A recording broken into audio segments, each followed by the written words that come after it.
জিয়ারতে হজরত রাসূলুল্লাহি সাল্লাল্লাহু আলাইহি ওয়াসাল্লাম। স্বপ্নে হজরত রাসূলুল্লাহি সাল্লাল্লাহু আলাইহি ওয়াসাল্লামের সাক্ষাৎ লাভ করা পরম সৌভাগ্যের কারণ।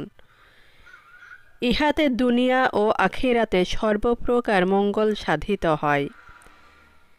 যিনি হজরত রাসূলুল্লাহি সাল্লাল্লাহু আলাইহি ওয়াসাল্লামকে স্বপ্নে দেখার সৌভাগ্য লাভ করিয়াছেন, তিনি নিশ্চয় বেহেশতবাসী হইবেন।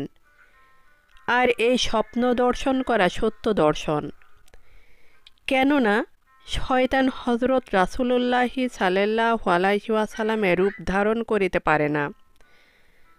প্রত্যেক মুমিন মুসলমানের চেষ্টা করা আবশ্যক, যাহাতে তিনি জীবনে অন্তত একবার এই স্বপ্ন দর্শন করিতে পারেন।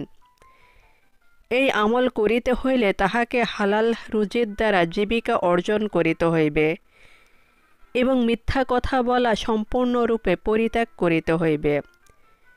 যে কয়েকদিন এই আমল করিবেন, সে কয়েকদিন রোজা রাখিবেন, তবে এই রোজা রাখা নিতান্ত জরুরি নহে।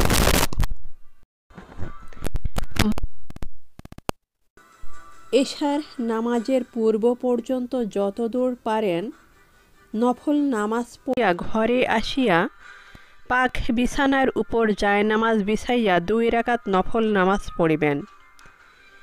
ইহার প্রত্যেক রাকাতে সূরা ফাতিহার সহিত 7 বার করিয়া সূরা ইখলাস পড়িবেন।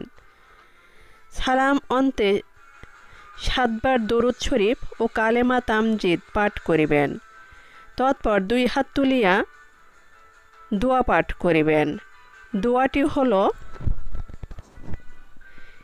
উচ্চারণ: ইয়া হাইয়্যু ইয়া কাইয়্যুমু ইয়া জাল জালাল ওয়াল ইকরাম, ইয়া আরহামার রাহিমিনা, ইয়া রহমানুদ দুনিয়া ওয়াল আখিরা ওয়া রহিমাহুমা, ইয়া ইলাহুল আউয়ালিনা ওয়াল আখিরিন, ইয়া রব্বি ইয়া রব্বি ইয়া রব্বি, ইয়া আল্লাহু ইয়া আল্লাহু ইয়া আল্লাহু। অতঃপর সেই বিছানায় উত্তর শিওরে কিবলামুখে শয়ন করিয়া কাহারও সহিত কোনো কথাবার্তা না বলিয়া বেহিসাবে দরুদ শরীফ পাঠ করিতে করিতে নিদ্রা যাইবেন। অর্থাৎ যে পর্যন্ত নিদ্রিত না হইবেন, সে পর্যন্ত বিনা হিসাবে দরুদ শরীফ পড়িতে থাকিবেন।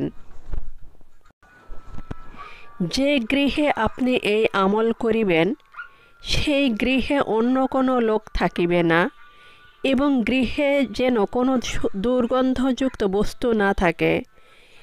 নিজের জামা কাপড়, বিছানা ও জায়নামাজে আতর লাগাইয়া সুগন্ধিযুক্ত করিয়া রাখিবেন।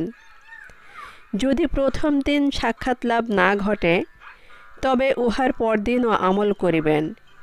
এমনকি উপর্যুপরি 7 দিনের মধ্যে অবশ্যই সাক্ষাৎ লাভ ঘটিবে। আমিন।